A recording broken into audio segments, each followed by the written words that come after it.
Hey guys, welcome back. It's good to see you. Last time we spoke, we talked about the U.S. entry into World War I, and Woodrow Wilson does a complete philosophical 180. He goes from being an isolationist the first 2.5 years of the war, and now he declares war on Germany. We discussed a myriad of reasons why Wilson changes his mind, and of course the final reason was the release, the decoding and release of the Zimmermann letter. Germany again essentially saying, hey Mexico, if the U.S. were to enter the war, we need your financial support and will help you regain those lost colonies to Texas, Arizona, and New Mexico if you help us. They release this information coast to coast in America. It leads to a burning resentment and an anti-German stance throughout America during this time period. I want to talk a little bit about the U.S. as they prepare to enter the war in 1917. We refer to the Army, the U.S. Army during this period as the AEF, the American Expeditionary Forces, or the AEF. However, they go by a more charming, a more colorful nickname. The U.S. Army, or the AEF, during World War I alone, goes by the nickname the Doughboys. The Doughboys. Now, there's several different reasons or theories, maybe mythology, about the origins of the name. Some say it began in the 19th century during the Mexican War. The story that I prefer, again, a little bit of mythology here, is that when the American soldiers, the AEF, first arrived in France upon the war beginning, World War I, they took a special liking to these wonderful pastries or donuts made by the French. And they could not get enough of these donuts. They ate them by the dozen. So this penchant for French-made donuts led to the nickname the Doughboys. Okay, so the Doughboys begin preparation for the war. Are they ready to begin? Not so much. When the war began for America in April of 17, America had 25,000 men, 25,000 men, a tiny number to begin combat. Shortly after, Woodrow Wilson's going to pass a law called the Selective Service Act of 1917. I'll say it again, the Selective Service Act of 1917 that introduces the draft. And by the time the war is over with, the number of members of the AEF now has swelled from 25,000 to 2.5 million men who belong to the AEF or the U.S. Army. Are they ready for combat? In a word, no. Okay? In assessing the Americans as they prepare to help out the Entente in World War I, Winston Churchill offered his assessment. So Big Winnie or Churchill offered his feelings on the U.S. preparation for war. He said the U.S. said they've got great moral courage, they've got great stamina and vigor, they're great men, but they're not ready, they're green, they're weekend warriors, they're not ready to fight yet, despite their moral courage. So during the year 1917, the American involvement in the war and what they contributed to the Entente was largely not militarily. It really was going to consist of two things. The two things America provided for the Entente in 17, number one had to do with their Navy.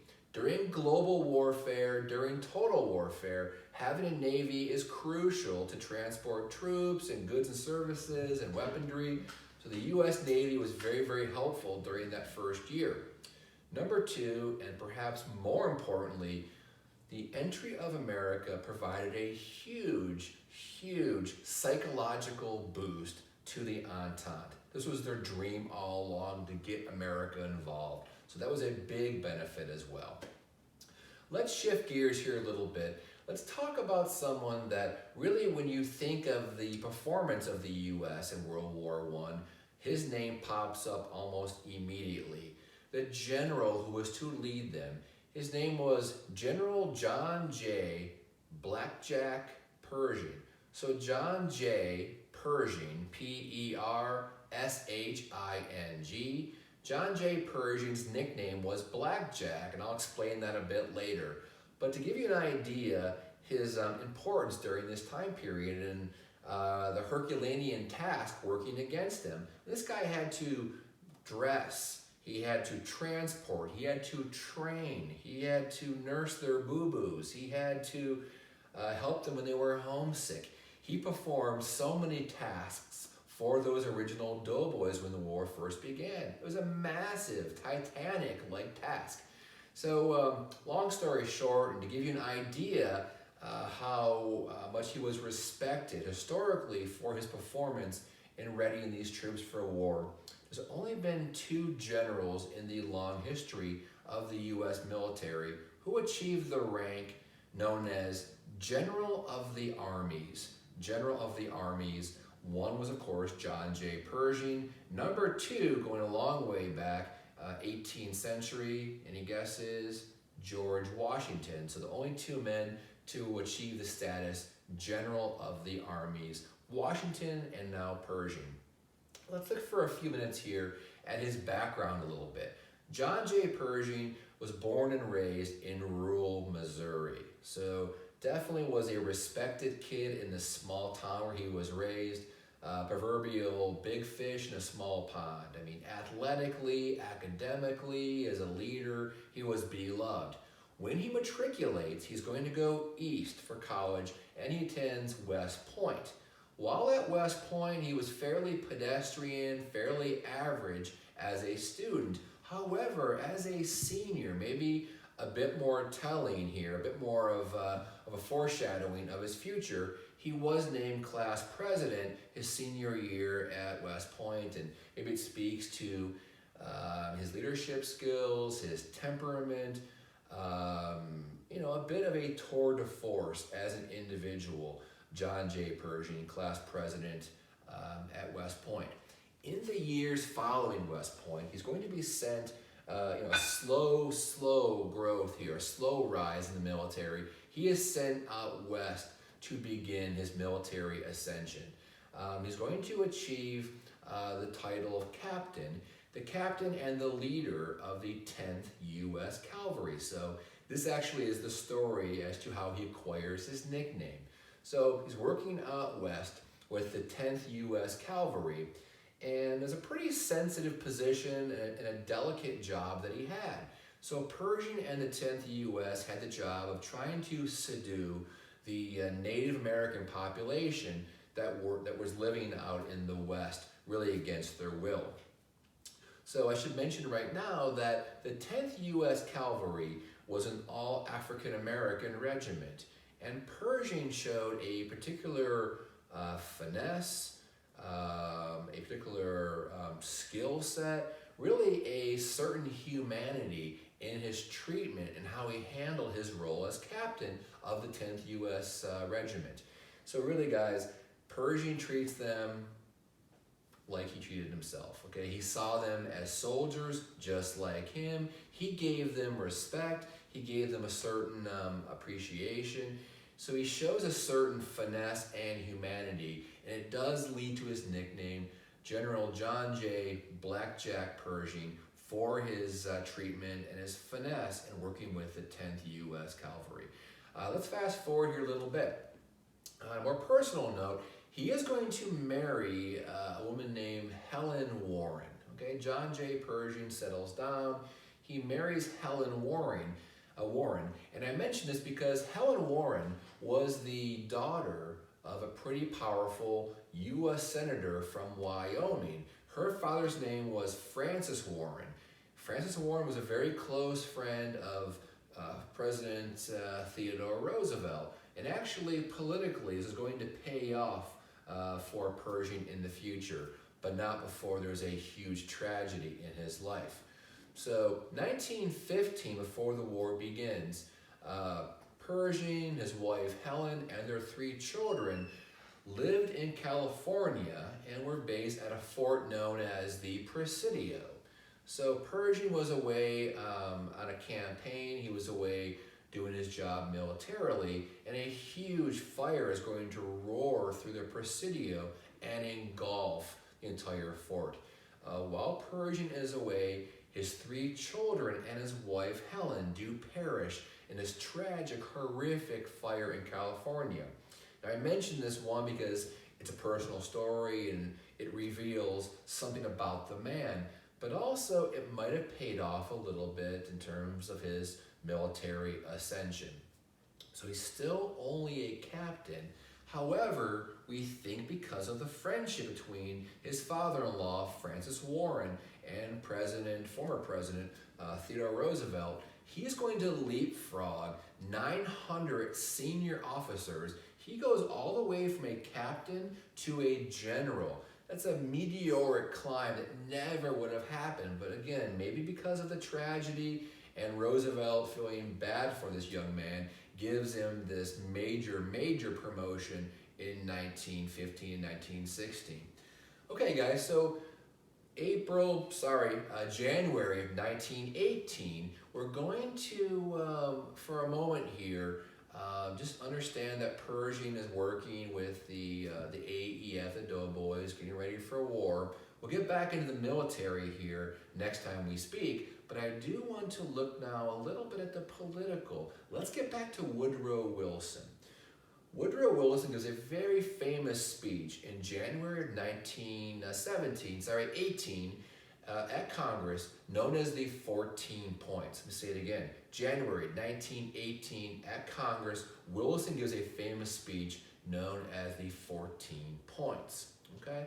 Understand that the 14 points is based upon morality, purity, idealism, and again, a plan for a peaceful, harmonious Europe and world post-World War I. That was the backbone, that was the foundational piece, the 14 points. Plan for a harmonious post-war Europe and global political sphere. Okay? I'm going to give you all 14 points. I'll try to go quickly though. The first point is this. This war began, according to Wilson, through political alliances, secret meetings. The first point is there'll be no more secret meetings or alliances following World War I. The second point calls for freedom of navigation. Okay, second point is freedom of navigation. And it says, hey, you should be able to travel the worldwide and trade without the threat of being blown up from an enemy U-boat or submarine. The second point, again, is freedom of trade. The third point is closely related to or linked to the second point. The third point by Wilson is freedom of trade. Freedom of trade. The fourth point, now it gets a little bit interesting. The fourth point is this. Wilson says that we want to reduce weaponry. We want to reduce arms or armaments with an eventual plan to abolish all weaponry. That's right, get rid of all guns. Imagine how, whether you like it or not, imagine how the last 100 years would have looked if Wilson's fourth point would have happened and he would have been able to abolish weaponry and armaments. The fifth point, guys, again, pretty interesting. He's the first one to really address and look at the rights of the colonists. He says, during the scramble for Africa, during imperialism, we subjugated, we beat, we murdered, we impacted these people's lives in horrific, sinister, nefarious ways. What are we going to do to make this right? So Wilson says, after World War I, how can we make up for things that happened in the past that were pretty unsavory and mean in spirit? He looks at what to do to make things right in the rights of the colonists in Africa and in the Far East. Now guys, 6 through 13, let's combine these together. 6 through 13 is an attempt to look at Europe post-war, to reconfigure borders, to look at the boundaries, what countries get smaller, what nations get bigger. 6 through 13 is the reconfiguration of Europe post-war. He wants to do it in a way that's harmonious and benefits those that faced horrible odds and losses during the war. So 6 through 13, he says, what to do about the Belgians? They were treated miserably with horrible violence by the Germans. He says, maybe we should expand Belgium. He also says, perhaps we should look at the creation of a new nation state called Poland. And also Alsace-Lorraine. Where does that go? Back to the French, of course, but he discusses Alsace-Lorraine. He discusses the formation of Poland. He discusses what to do with Italy. The Italian frontier, should it be reduced? They fought horribly during the Italian campaign. So Alsace-Lorraine and Italy and Belgium. He mentioned, hey, what to do about the Balkan Peninsula. There's been this whole pan-Slavic movement to form a Yugoslavia. Should we create a Yugoslavia or a Slavic nation out of the Balkan Peninsula? So all these things are discussed in 6 through 13. He mentions a word here that you should jot down in your notebook called self-determination. So within the 6 through 13 point, Wilson discusses self-determination. What this means in essence, folks, is Wilson says, let these new countries, these new nation states, choose for themselves without interference by the English, the Germans, heaven forbid, the French. Let these new countries establish their own future direction, their own government model. So self-determination was simply the freedom to choose your own future, chart your own path post-war. Okay, that was 6 through 13. Number 14, and guys, it all comes down to this. The 14th point, number 14 is Wilson's baby. It really is truly what he cares about. It's what matters the most to Wilson. The 14th point is Wilson's baby. It is the formation of a League of Nations. Wilson says, post-war, we should form a body of peace-minded countries, not to make warfare, not to build more bombs, an organization for intellectual discourse and conversation, and to intervene on behalf of freedom-minded nations, okay? To crush, to weed out rogue nations on behalf of peace-minded nations, an intellectual body to make peace, not war. It's going to fail eventually in some regards, but know this. Why does the League of Nations matter in a really, really huge way? And why is it his lasting testimony? The League of Nations becomes the precursor to what organization? Post-World War II, the United Nations. So the UN becomes the eventual successor to the League of Nations.